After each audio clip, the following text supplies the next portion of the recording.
अगर तुम मेरे पति नहीं होते ना, मैं काट के किसी नाली में फेंक देती। मेरे दोस्त के पति उनको डायमंड रिंग देते, आईफोन देते, और तुम मुझे 10 रुपए के फूल दे रहे हो। तुमको पति बोलने में भी शर्म आती है मुझे। तुम्हारे पास 2 दिन का वक्त है। वैलेंटाइन में मुझे एक महंगा गिफ्ट चाहिए जिसकी कीमत कम से कम 1 लाख रुपए। और अगर नहीं ला सके ना तो किसी ट्रेन के सामने खड़े होकर मर जाओ। कम से कम तुमसे पीछा तो छूटेगा। एक बार ठोकर अपनी बीवी की एक डिमांड पूरी नहीं कर सकते। लोग भिखारियों को चिल्लर देते हैं, लेकिन मेरे पिताजी, उन्होंने तो इस भिखारी को अपनी बेटी ही दे दी। मेरा नाम है अनिका। अनिका ने अपने पापा के कहने पर नक्श से शादी तो कर ली थी, मगर उसने ये शर्त रखी थी कि घर से बाहर किसी को ये पता न चले कि वो उसका पति है। नक्श उस घर में घर जमाई बनकर रहता था, लेकिन वो सिर्फ एक नौकर ही था। सब उसे जलील करते रहते। ना तो उसे घर में ठीक से खाने को मिलता था, ना ही उसके लिए कोई कमरा था। कभी कालीन पर तो कभी वो कुत्तों के कमरे में सो जाता।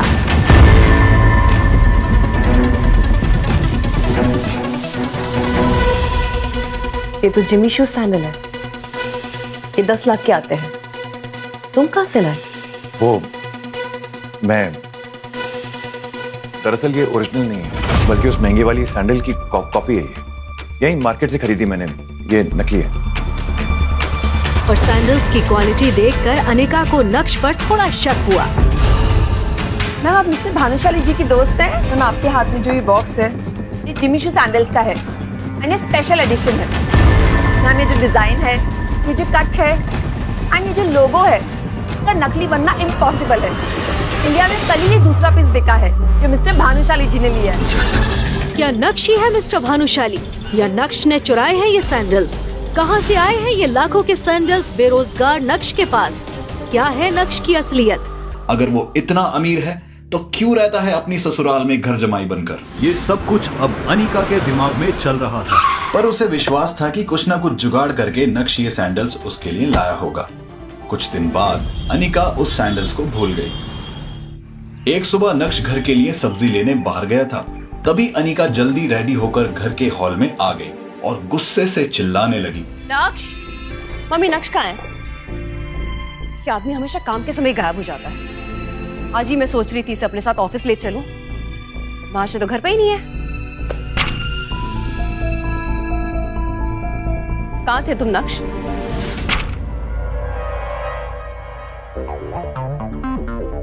मैं तुम्हें आज एक आखिरी मौका दे रही हूँ। मेरे साथ ऑफिस चलो और कुछ काम करो। घर बैठे बैठे वैसे ही कामचोर हो गए हो तुम। खड़े खड़े मुंह क्या देख रहे हो? तुम्हारे कारण ऑलरेडी बहुत लेट हो चुका है। Get the files.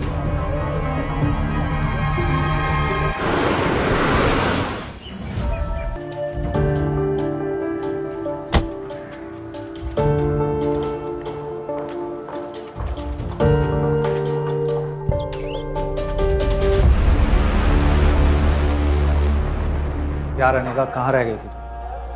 पता, मैं पिछले 1 घंटे से तुम्हारा इंतजार कर रहा हूँ। यार, आई एम सो सॉरी यार। एक्चुअली कुछ लोगों की वजह से मैं घर से निकलने में लेट हो गया।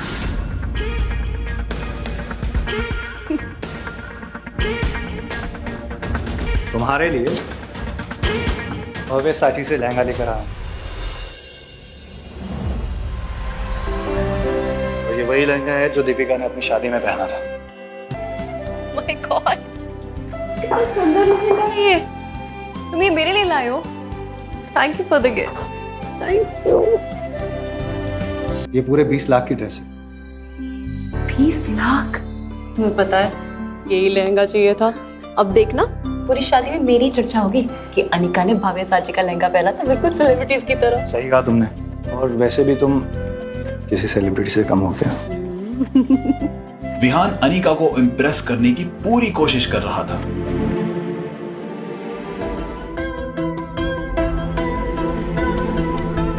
अनिका, ये लहंगा नकली है, ओरिजिनल की कॉपी है। क्या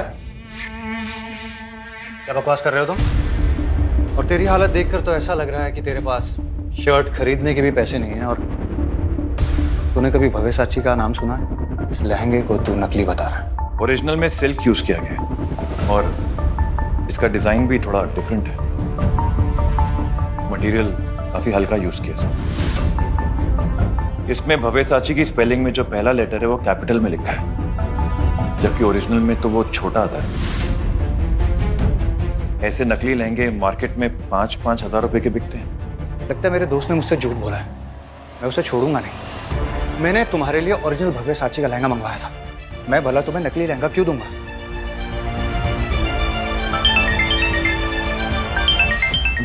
अच्छा, मैं चलता हूँ, मुझे कुछ काम है। निका, मैंने आज तक कभी तुम्हें कोई सलाह नहीं दी, लेकिन आज पहली बार कुछ कहना चाहता हूं। यह आदमी तुम्हें इंप्रेस करने के लिए नकली और सस्ते गिफ्ट दे रहा है। ऐसे आदमी से तो तुम्हें बात तक नहीं करनी चाहिए। और मैं तुमसे वादा करता हूं कि मैं तुम्हारे लिए एक्सपेंसिव और ब्रांडेड गिफ्ट लेकर आऊंगा, और उसके लिए मुझे चाहे जितनी भी मेहनत करनी पड़े, मैं करूंगा। नक्श का ये रूप देखकर अनिका चौंक गई थी। आज पहली बार अनिका के मन में ये सवाल उठा था, क्या नक्श को खुद से दूर रखकर मैंने कोई गलती तो नहीं की? ये क्या सोच रही हूँ मैं? विहान मेरा बिजनेस पार्टनर है, अमीर है, सक्सेसफुल है, बिजनेसमैन है, हमारी कंपनी का मेन इन्वेस्टर है। नक्श की वजह से मैं इतने साल की मेहनत को जाने नहीं दे सकती। मुझे नक्श की नहीं, विहान की जरूरत है। ऐसा सोचकर अनिका को नक्श पर और गुस्सा आने लगा। नक्श, ये क्या पागलपन है? तुम्हें किसने हक दिया कि तुम मुझे अपनी बेटों की सलाह दो? गलती कर दी तुम्हें हलाकर, चुपचाप यहाँ से निकल जाओ। इसलिए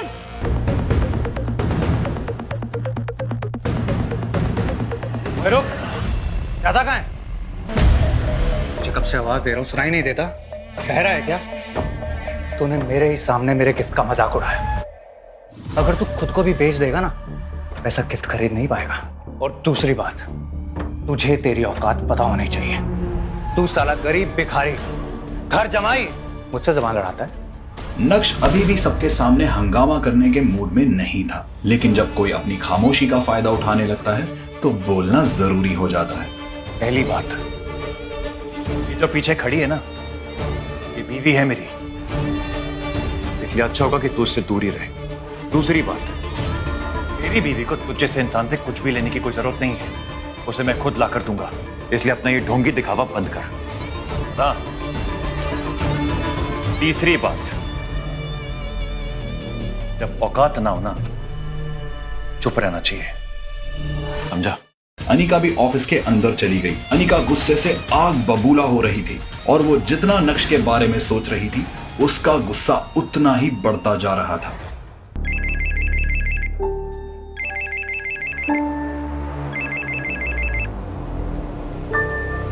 अभी के फोन का वेट कर रहा था।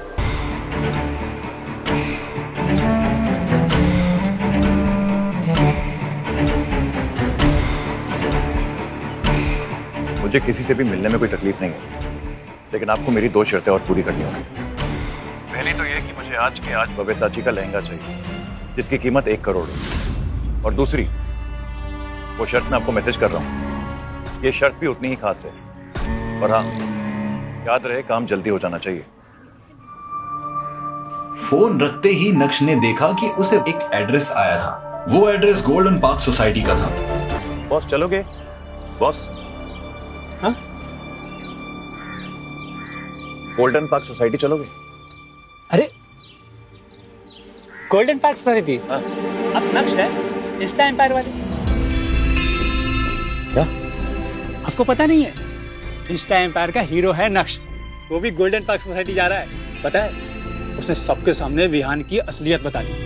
अब विहान दोबारा नक्श से नहीं भिड़ेगा। ये तुम्हें कैसे पता? पॉकेट एफएम पर सुना। 1 मिनट, ये जबरदस्त कहानियां सुनने को मिलता है यहाँ। आप सुनते हैं? जरूर सुननी चाहिए, फ्री है। अब अभी ऐप डाउनलोड कर लीजिए। प्लीज। लगता है मैंने कुछ ज्यादा ही बोल दिया। आइए बैठिए, चलिए आपको छोड़ देता हूँ गोल्डन पार्क सोसाइटी। उस सोसाइटी में सूरत के ही नहीं, बल्कि गुजरात के सबसे अमीर लोग रहते थे। शहर के अमीर लोग वहां आया जाया करते थे। नक्श जैसे ही अंदर जाने के लिए आगे बढ़ा तो उसके पुराने कपड़े और पैर में चप्पल देखकर सिक्योरिटी गार्ड ने उसे गेट के बाहर ही रोक दिया। ए भिखारी, अंदर क्या घुसा चला जा रहा है? मेरी मीटिंग है अंदर, मैं मीटिंग के लिए जा रहा हूँ। अबे साले, झूठ बोलने से पहले ये तो देख लेता कि तेरी हालत क्या हो रखी है। अरे मना किया ना, चल भाग यहाँ से। एक काम करो, तुम मेरे साथ चलो, मैं तुम्हें अरे मैं मना कर रहा हूँ ना, यहाँ कुछ देखो भाई, अरे काम करो। मैं कह रहा हूँ ना, नहीं जा सकते। अरे मैं तुम्हें खुद मिलवा देता हूं। अरे तुम नहीं जा सकते। जाएंगे अंदर। अरे जा यहाँ से, समझे? चल। ऐसा कहकर गार्ड ने नक्श को जोर से धक्का दे दिया, जिससे नक्श वहीं सड़क पर गिर गया और एक महंगी कार के सामने आ गया।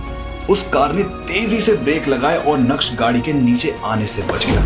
वो कार किसी और की नहीं बल्कि गोल्डन पार्क सोसाइटी के मालिक मिस्टर खन्ना की थी। उन्हें सब रियल एस्टेट किंग कहा करते थे। पूरे गुजरात में बड़ी बड़ी बिल्डिंग्स और सोसाइटी उन्होंने ही बनाई थी। ये सब कुछ क्या हो रहा है यहाँ पर सोसाइटी गेट पे? पता है ना, इससे सोसाइटी की रेपुटेशन खराब होती है, मालूम है ना? देखिए ना सर, ये भिखारी अंदर घुसने की कोशिश कर रहा है, मना कर रहा हूँ तो मान नहीं रहा है। कह रहा है अंदर मीटिंग है। अरे मीटिंग है।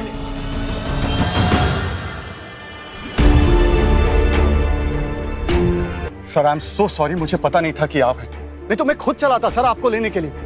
अरे बेवकूफ, तुझे पता है ये कौन है? इनके सामने तुमने मेरी इज्जत खराब कर दी। अभी मैं तुझे नौकरी से निकालता हूँ इनके सामने। इसकी कोई जरूरत नहीं है मिस्टर खन्ना। वैसे भी मेरी हालत ही कुछ ऐसी है कि कोई भी देखेगा तो मुझे भिखारी ही समझेगा। It's not his fault. Okay, forgive him. Sir देखिए, 4 साल पहले जब मैं आपसे मिला था, यू वर एब्सोल्युटली फाइन। अभी ऐसा क्या हो गया? मिस्टर खन्ना, कुछ ऐसा हुआ है जिसके बारे में मैं आपको अभी कुछ नहीं बता सकता, पर जल्द सब कुछ बदल जाएगा। फिलहाल मेरी अंदर एक मीटिंग है जिसके लिए मैं जा रहा हूँ। I will see you soon. मैं आपको जल्दी मिलता हूँ। Thank you. ये खन्ना साहब इस भिखारी के सामने गिड़गिड़ा क्यों रहे थे?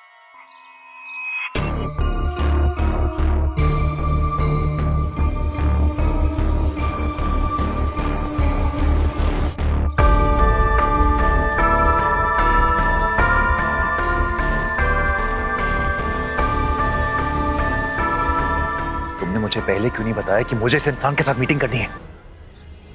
मैं इनके साथ कोई काम नहीं करूंगा। 200 करोड़ तो क्या, 20,000 की डील नहीं करूंगा इनके साथ में, समझे?